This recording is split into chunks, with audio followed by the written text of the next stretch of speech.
کمیته ولایت‌های فوق‌العاده تاجیکستان از غرق شدن با 3 نفر از جمله 2 کودک خبر داد. در یک مورد در یزگلوم یک مادر جوان خود را همراه طفل 1 سالش به دریا پرتافته خودکشی کرده است.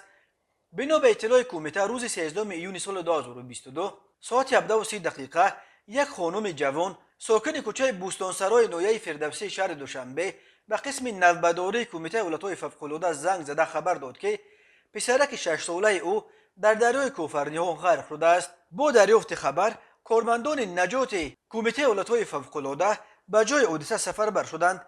در عین زمان امدادگران به کارهای جستجویی ادامه می‌دهند. همچنین روز 13 ایون ساعت 12:10 دقیقه در ساحل دریای پنج در روبروی دهه دشتک جماعت وادخود نویه ونج جسد یک زن 20 ساله ساکن دهه بدون جماعت دهات یزگلوم نویه ونج را پیدا کردند. این زن هنوز روز 1 ایون خود را همراه پسرک 1 سالش به دریای یزگلوم پرتافته خودکشی کرده بود.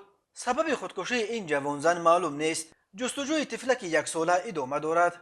کمیته ولایت‌های فوق‌العاده یک روز قبل خبر داد که روز 12 ایون سال 2022 یک ساکن 55 ساله دهه برواز نویه روشقله خود را به دریای شادره انداخته دست به خودکشی زده است. در خبر گفته شده است که اهالی دهه دست جمعی به جستجوی غرق شده افتادند و ساعت 15:50 دقیقه جسد او را پیدا کرده به خویشاوندانش سپردند.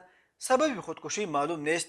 هر سال در تاجیکستان تا 600 خودکشی و قصد خودکشی ثبت می شود.